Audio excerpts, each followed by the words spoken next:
السلام علیکم ناظرین، آج ہم بات کریں گے کہ نریندر مودی صاحب کی سیکورٹی میں شامل باجرے کی روٹی کھانے والے کتے میں ایسا کیا ہے کہ اس سے مودی کے حفاظتی دستے میں شامل کیا جا رہا ہے۔ آج ہم ان کے بارے میں تفصیل سے بات کریں گے اور ان کی خصوصیات بھی بیان کریں گے کہ ان کو کیوں شامل کیا گیا ہے۔ انڈیا کے وزیر اعظم نریندر مودی کی حفاظت پر مامور اسپیشل پروٹیکشن گروپ نے مدول ہاؤنڈ کتوں کی دیسی نسل کو شامل کرنے کا فیصلہ کیا ہے۔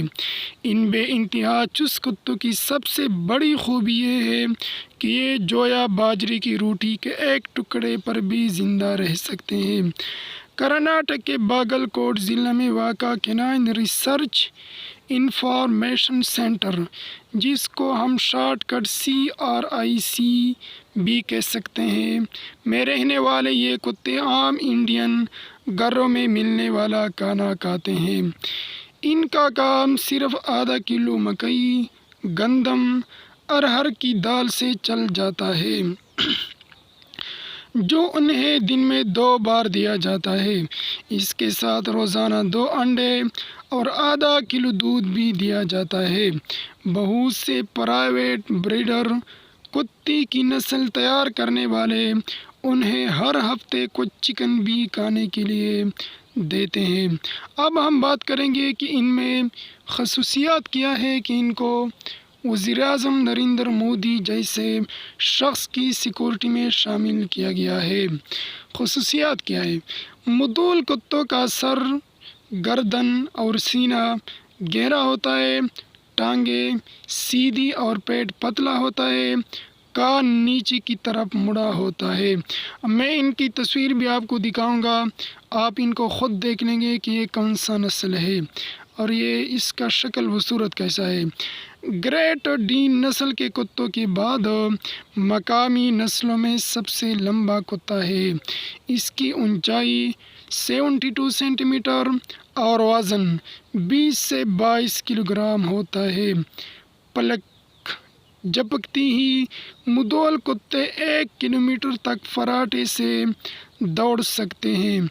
ان کتوں کا جسم کسی کھلاڑی جیسا ہوتا ہے اور شکار میں اس کا کوئی ثانی نہیں، یعنی دوستو یہ شکار میں بہت تیز ہوتے ہیں، جو گوشت وغیرہ کھاتے ہیں وہ بھی شکاری میں ان کا مقابلہ نہیں کر سکتے اور شکاری میں یہ بہت تیز ہوتے ہیں۔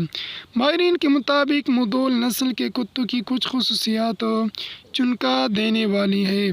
مثال کے طور پر ان کی آنکھیں 240 سے 270 ڈگری تک گھوم سکتی ہیں، تاہم ان میں کچھ دیسی نسل کے کتوں کے مقابلے میں سونگھنے کا احساس کم ہوتا ہے، یعنی یہ ایک ان کی بری خوبی ہے کہ یہ ان میں سونگھنے کا احساس دیگر کتوں سے کم ہوتا ہے۔ انہیں سردی کے موسم سے مطابق رکھنے میں دشواری ہو سکتی ہے۔ کرناٹک کے ضلع بیدر میں قائم veterinary animal and fisheries science university کے research director doctor BV Shiv Prakash کہتے ہیں کہ مدول نسل کے کتوں کو برانڈڈ کھانا نہیں چاہیے۔ CRIC میں ان کتوں کو کچھ بھی کھانا دیا جاتا ہے، اس پر وہ زندہ رہ سکتے ہیں۔ اگر مالک چاہے تو اس کے کھانے میں چکن شامل کر سکتا ہے، یہ جو کہ روٹی کھانے کے بعد بھی زندہ رہ سکتے ہیں۔ CRIC کے سربراہ اور یونیورسٹی کے اسسٹنٹ پروفیسر سشانت بھانڈگے نے BBC ہندی کو بتایا، آپ اس کتے کو باندھ کر نہیں رکھ سکتے، وہ آزادانہ گھوم سکتا ہے۔ صبح و شام 1 گھنٹہ گھوم کر وہ اپنا کام بہت مستعدی سے کر سکتا ہے۔ یہ ایک شخص سے منسلک رہنے والا کتا ہے۔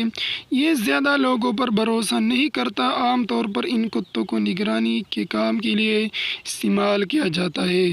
سن 2018 میں شمالی کرناٹک میں منعقدہ ایک ریلی میں وزیر اعظم نریندر مودی نے کتوں کی دیسی نسل کی تعریف کی تھی۔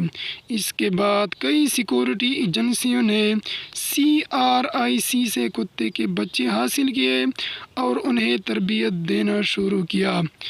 SSB راجستھان نے سن 2018 میں یہاں سے 2 کتے لیے۔ اسی دوران مرکزی reserve police force CRPF Bangalore نے 2 کتے کے بچے لیے۔ CISF ہری کوٹا نے 1 2019، BSF ٹیکن پور نے 4 2020، محکمہ جنگلات باندی پور نے 2 2020 اور انڈیا فضائیہ کی آگرہ یونٹ نے 2021 اور 2022 7 کتے کے بچے لیے، جبکہ اس سے قبل remote veterinary Korea RVC Meerut نے سن 2015 میں 6 کتے لیے تھے۔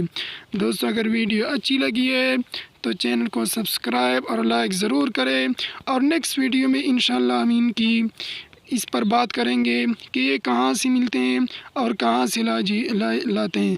تب تک کے لیے اجازت۔